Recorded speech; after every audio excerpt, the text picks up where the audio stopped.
Fibro Warriors, a very warm welcome to all of you. CJ here. I'm going to talk about bladder problems mostly. They do seem to be kind of related to fibromyalgia. I've had to make notes just so that I've probably missed stuff anyway, but this is an important one. So if you get cystitis, if you get urinary tract infections, if you get any bladder problems at all, I've got a few tips to help. Just to say up front, I had an operation on my bladder when I was 20. I've had problems my whole life with constantly needing to pee. I've had multiple urinary tract infections. I've ended up in hospital. I've lost count the amount of times when my bladder's gone into retention, which I will now explain all. Firstly, I'm going to give you the tips so you can write these down or remember them. They advise you to drink cranberry juice or take cranberry vitamins. If that works for you, fabulous. Keep doing it. Me? No, forget it. Tried it. Lemon barley water. Barley water. That's the thing to drink. Avoid concentrated juice at all costs. The acid will make your bladder problems worse. 100%. Drink water, but just sip it throughout the day. So don't down a huge great glass or bottle of water in one go. It floods your bladder. Your bladder's like, oh, what's going on? It's already not well. I don't have the scientific names for all these. All I know is been there, done it, got the t-shirt multiple times. So just sip your water throughout the day. Make sure you keep doing it. Try to avoid anything with caffeine in it. I drink a lot of coffee, and I find it very hard when I have bladder problems to stop drinking coffee.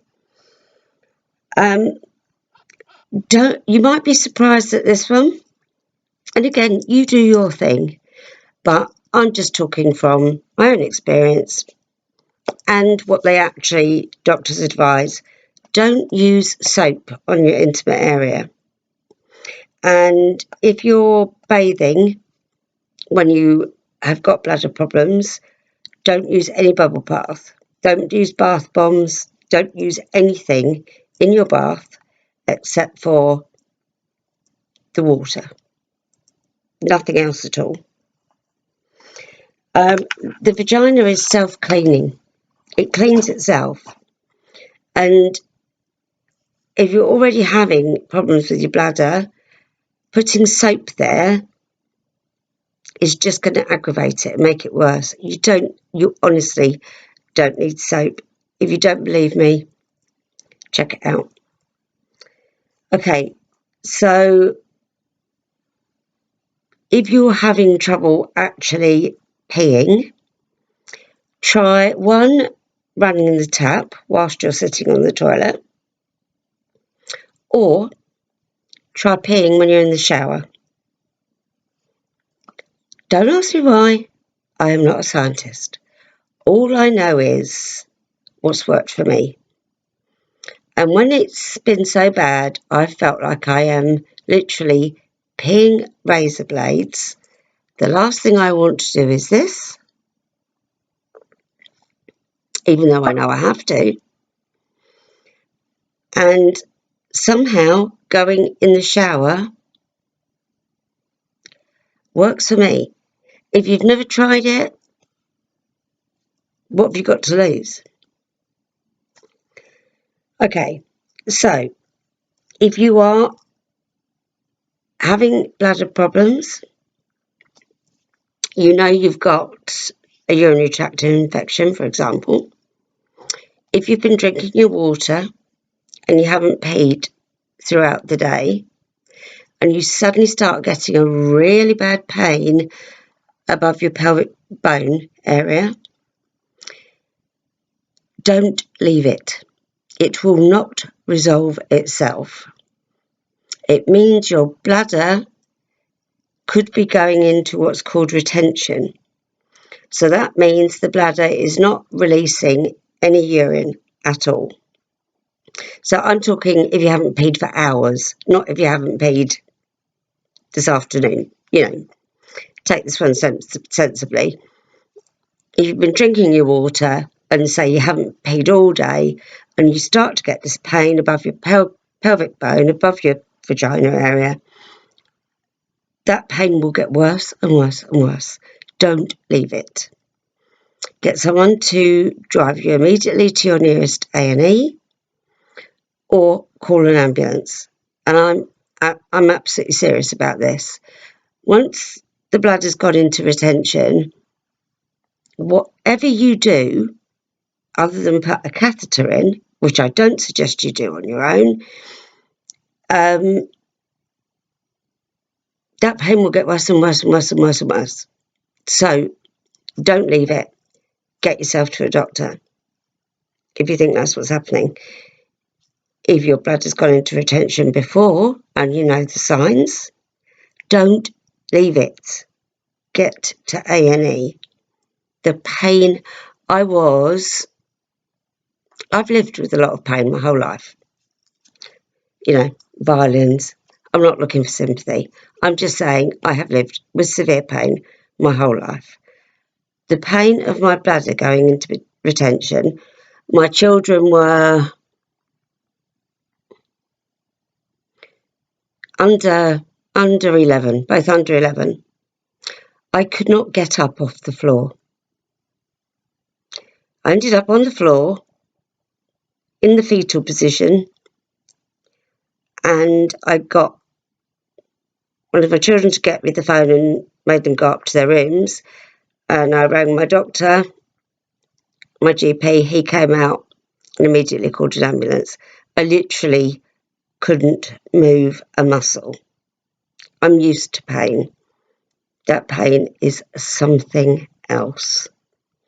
So don't leave it, please. If you think that's what's happening, it's better to go and everything be okay than to leave it till the middle of the night when there's no doctors on call or a doctor you need isn't on call.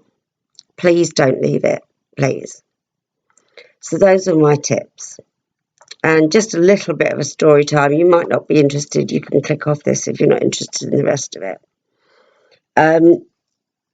But one thing before you go, if you do, were you aware that severe urinary tract infections can cause infertility? Sorry, water needed again. Yeah, really bad ones can cause infertility. So please don't leave it. Just a story time here. After I gave birth to my first baby, I was ill.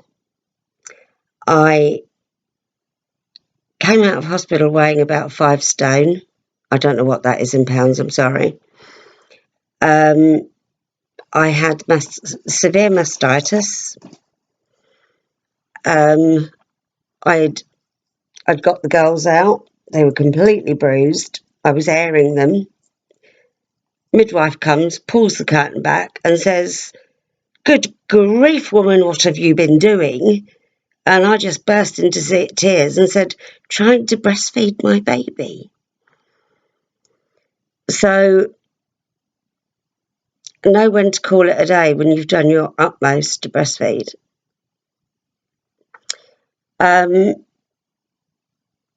So basically, I was sent home with very bruised breasts and a catheter strapped to my leg and a 2-day-old baby and no support at home. There was nobody. I had no support network at home. So it's probably no surprise when I tell you I ended up back in hospital again.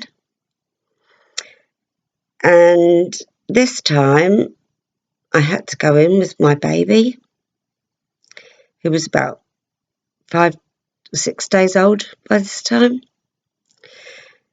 And the nurse came to do my vitals, check the scale of my bladder infection. And she turned round, looked at me and said, "Your urine infection is so high, it's actually off our chart.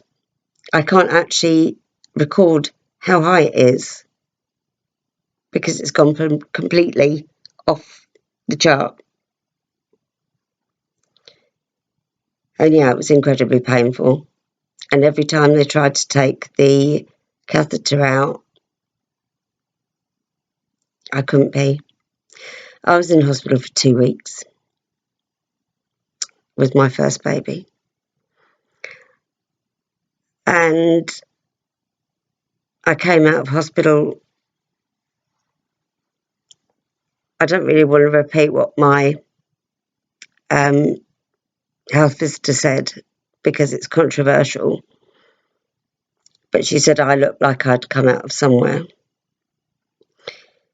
You know, I was stick thin.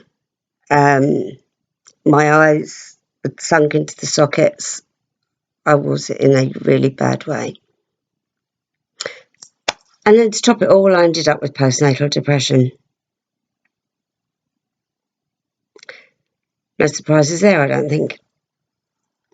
Please don't think I'm looking for sympathy, anything like that at all. You've all been probably through worse.